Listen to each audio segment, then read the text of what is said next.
నారాయణమూర్తి గారు ఒక్క నిమిషం మీకు టైం ఇస్తాను. నేను మీరు మాట్లాడుతున్నారు కదా, టైం ఇస్తాను, ఆయన కంప్లీట్ చేయండి. ఇంకా ఉన్నారు కదా మిగతా ప్యానలిస్టులు, అందరికీ మీరు చెప్తారు కానీ వెయిట్.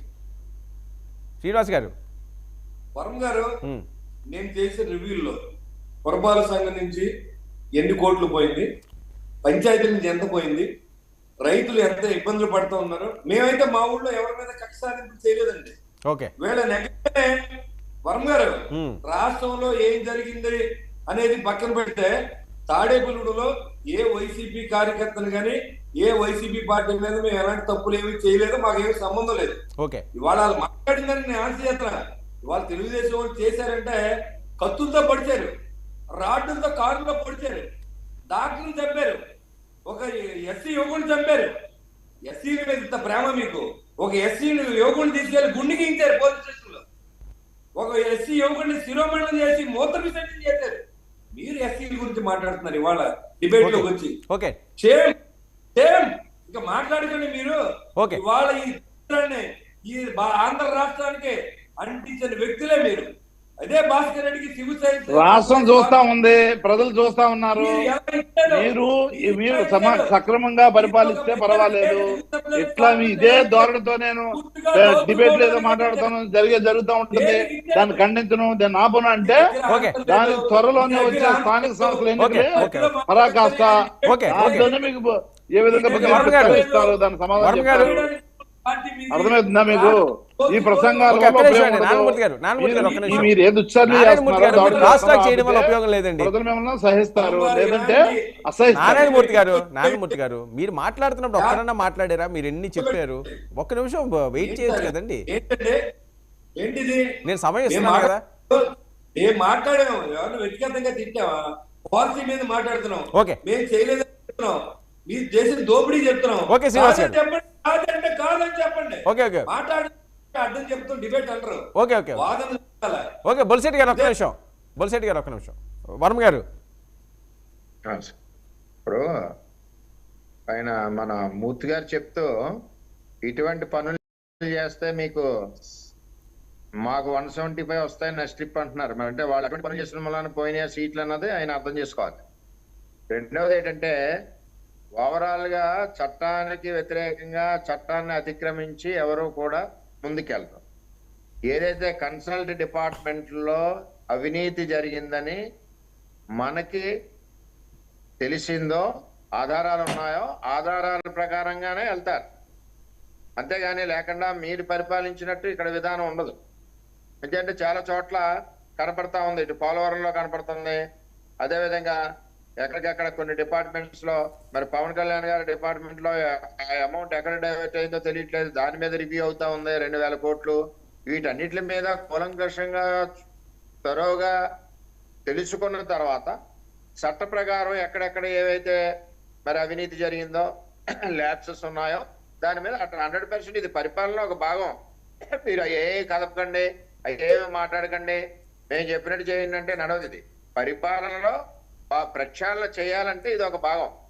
ఆ భాగం ప్రకారమే ఇప్పుడు ముందుకెళ్తా ఉన్నాయి ప్రభుత్వం. ఎన్ని రోజులు ఉంటుందో, ఒక నెల లోపల మొత్తం ప్రక్షాళన అవుద్ది. వారందరి మీద చర్యలు ఉంటాయి. ఎటువంటి పరిస్థితుల్లోని అవినీతి తిమింగళాలని చట్టరీత్యా శిక్షించబడతారన్నది 100% కరెక్ట్. ఈ ప్రభుత్వంలో పరిపాలన కూడా బ్రహ్మాండంగా ఉంటుంది. మీరు ఏదో రాబోయే రోజుల్లో మీకు ఏ వచ్చేస్తాయనే ఆశ కూడా అనవసరం మీకు. ఎంచేదంటే మీ నాయకుడే రేపు మీకు అందుబాటులో ఉండడు. ఇంకా తర్వాత పార్టీ పెరిగేది ఏంటన్నది తర్వాత సంగతి. ఇక్కడ ఉన్న అప్పులన్నీ కూడా శ్వేతపత్రం రిలీజ్ చేసి దగ్గర 16 లక్షలు 17 లక్షల కోట్లు ఉంది. ఏ విధంగా ఖర్చు చేశారు, లిక్కర్లో ఏ విధంగా పక్కకు జరిగింది, శాండ్లో ఏ విధంగా వెళ్ళింది, మట్టిలో ఏ విధంగా వెళ్ళింది, అదేవిధంగా ఈ బియ్యం వ్యాపారంలో ఏ విధంగా వెళ్ళింది, ఇవన్నీ కూడా ఎక్కడికక్కడ త్వరగా ఎంక్వైరీస్ అవుతున్నాయి. అధికారులు చేస్తున్నారు, డిపార్ట్మెంట్లో చేస్తున్నారు. దాని ప్రకారం ఎట్టి పరిస్థితుల్లోని చట్టరీత్యా ఉంటాయి. అంటే కక్షపూరిత ధోరణితో ఎప్పుడు చంద్రబాబు నాయుడు గారు కానీ పవన్ కళ్యాణ్ గారు కానీ చేసి లేదు. పవన్ కళ్యాణ్ గారు కూడా చెప్పారు, నాకు వ్యక్తిగతంగా జగన్మోహన్ రెడ్డి మీద నాకేమీ శత్రుత్వం లేదు, చేసిన పనుల మీద చేసిన అవినీతి మీద ఉంటది. ఈవేళ ప్రజలు ఓటు వేసారంటే అవన్నీ కరెక్ట్ గా తీసి పరిపాలించమనే ఓటేశారు. వాళ్ళు అవన్నీ వదిలేసి ఇంట్లో కూర్చోమని ఓటేయలేదు చంద్రబాబు నాయుడు గారికి, పవన్ కళ్యాణ్ గారికి. అదంతా ప్రక్షాళన చేసి రాష్ట్రానికి మంచి పరిపాలన అందించండి, మేము చేసింది తప్పు చేసాం, అటువంటి వ్యక్తిని అటువంటి పార్టీని ఎన్నుకోవడం వల్ల ఈ రాష్ట్రం అధోగతి పాలైంది కాబట్టి దాన్ని ప్రక్షాళన చేసి పసుపు నీళ్ళు చల్లి శుభ్రంగా ఈ రాష్ట్రాన్ని ముందుకు తీసుకెళ్ళమని ప్రజలు మ్యాండేట్ ఇచ్చారు. ఓకే, దాని ప్రకారమే ప్రభుత్వం పనిచేస్తా ఉంది. అధికారులు కొంతమంది ఐఏఎస్ అధికారులు కృష్ణా జిల్లా, అక్కడ గుంటూరు జిల్లా ఆ శాండ్ మీద రిపోర్ట్ పెట్టమంటే హైకోర్టుకి రేపు అది మొన్నాడు విజిట్ చేసి ముందు రోజు జీరో క్లియరెన్స్ ఇచ్చారు, ఎక్కడా జరగలేదని. మొన్నాడు విజిట్ చేస్తే అది కొండల కింద శాండ్ అక్కడ ఉంది. ఇవన్నీ కూడా అధికారులు ఎందుకు తప్పులు చేస్తారు? అక్కడ ఉన్న రాజకీయ పార్టీలు, నాయకులు, ఎమ్మెల్యేలు చేయించారు కాబట్టి వాళ్ళు చేశారు. చేసినందుకు రేపు అనుభవించిన పరిస్థితి వస్తుంది. అంచేత ఇవన్నీ కూడా చేసిన పొరపాట్లు మీరు కూడా ఒప్పుకోవాలి. ఇంత నిజాయితీగా చెప్తున్నారు, మంచి పరిపాలన ఇమ్మన్నారు కాబట్టి ఆ సమయం కూడా మాకు కలిసి రావాలంటే మీరు వెంటనే ఇక్కడ ఈ స్కామ్లు అయినాయి, ఇవన్నీ అని మీరు చెప్పారు అనుకోండి, ఓ 4-5 రోజులు ఇష్యూ క్లోజ్ అవుతుంది, పరిపాలన ముందుకు సాగుద్ది. ఇక్కడ మేము కంటిన్యూగా ఇదే చేయాలని లేదు. ఈ మొత్తం అన్ని కూడా ఫిల్టరేషన్ ఒక 30 రోజుల లోపల రాష్ట్ర ప్రజలందరికీ తెలుస్తుంది. దాని తర్వాత చట్టం దాని పని చేసుకుంటూ వెళ్తుంది. దాని తర్వాత ప్రభుత్వం ఏ విధంగా ముందుకు తీసుకెళ్లాలో పరిపాలన ముందుకెళ్తే ఆల్రెడీ స్టార్ట్ అయింది. 1వ తారీఖు నాడు 7,000 ఇస్తున్నాం మేము పెన్షన్, 3 నెలలు కూడా కలిపి బోనస్ కలిపి ఓకే, స్టార్ట్ అయింది ఆల్రెడీ. పరిపాలన స్టార్ట్ అవ్వకపోవడం ఏంటి? డిఎస్ ఆల్రెడీ ఉద్యోగాలు స్టార్ట్ అయినాయి. ఇవన్నీ కూడా లైన్ గా వెళ్తా ఉన్నాయి, వెళ్ళట్లేదనడం తప్పు. అది అంచేత ఏ విధంగా మీరు ఏ ఆలోచన చేసినా బ్రహ్మాండమైన రామరాజ్య పరిపాలన ఈ రాష్ట్రంలో 2 నాయకులు ఇస్తారు. ప్రజలు కూడా అందుకనే మ్యాండేట్ అంత ఆ విధంగా ఇచ్చారు. మీరు కూడా ప్రజా సమస్యలు ఏమైనా ఉంటే దాని మీద పోరాడండి, మిమ్మల్ని కూడా ఆశీర్వదిస్తారు. అంతేగాని మేమేదో చేస్తున్నామన్నది లేదు. ఇక్కడ ఏమీ చేయట్లేదు, చట్ట ప్రకారం అందరూ వెళ్తున్నారు. మీకులా మేము అర్ధరాత్రి గారు అరెస్టులో లేని ఏమీ ఛార్జ్ షీట్లు, ఏమీ లేని ఛార్జ్ షీట్లు పెట్టాలి కూడా తెలుగుదేశం పార్టీకి కానీ కూటమి ప్రభుత్వానికి కానీ అలవాట్లు లేవు. తెల్లవారుజామునే ఆఫీస్ పగల కొట్టారు, కనపడలేదేమో మీకు, గుర్తు చేస్తున్నాను. తెల్లవారుజామునే వైఎస్ఆర్ కాంగ్రెస్ పార్టీ ఆఫీసు దాడేపల్లిలో పగల కొట్టేశారు. దొంగలు పగల కొట్టారు. ఎందుకు కరం పట్టింది? నోటీసులు ఇచ్చి లేదు అని చెప్పొచ్చు కదా. ముందు రోజే కోర్టులో చెప్పారు డ్యూ ప్రాసెస్ లో వెళ్తామని.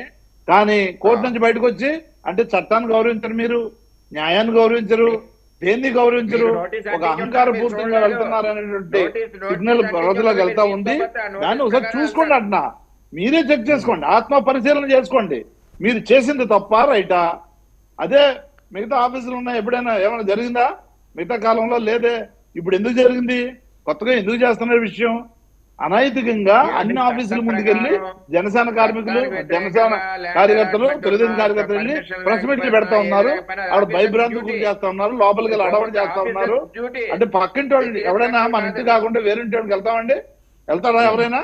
కాస్త అయినా ఉంటే పక్కింట్లో కానీ ఇంకోటింట్లో కానీ మనం వెళ్ళి మన ఇష్టం వచ్చినట్టు వెళ్తామా వాళ్ళు పర్మిషన్ లేకుండా?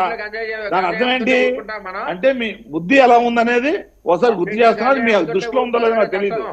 మీరు ఎందుకంటే మళ్ళీ కాబోయే ఎమ్మెల్సీ అన్న ఏదో స్కోలింగ్ అదే వస్తుంది. ఈ రోజు 2 రోజుల్లో ఆ 2 ఎమ్మెల్సీల్లో మీకు కూడా ఒకటి వస్తుంది అని అంటున్నారు.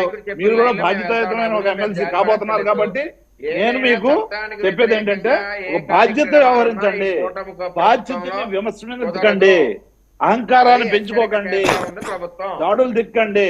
బయటకేమో దాడులు చేయొద్దు అంటున్నారు. మేము కక్షలు సాధించి చెయ్యం, దాడులు చెయ్యం. ఎవరు?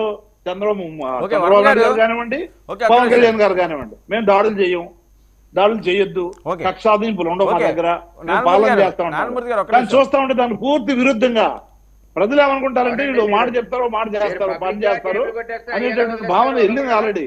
అది చెక్ చేసుకోండి ఒకసారి, మీరు మీ ఆత్మ పరిశీలన చేసుకోండి. నేను మీకు ఏం చెప్తున్నానంటే మీకు అధికారం ఉంది, కొట్టిన ఎవడేం పీకలేడు అనే పద్ధతిలో వెళ్తే దాన్ని ఏం చేయలేం, ప్రజలు చూసుకుంటారు. అది కేసులు పెట్టరు కదా పోలీసులు అనుకుంటే మీ ఇష్టం. నారాయణమూర్తి గారు ఒక్క నిమిషం. వర్మ గారు ఏంటి గత 2 రోజులు పెట్టి మీకు ఎమ్మెల్సీ అని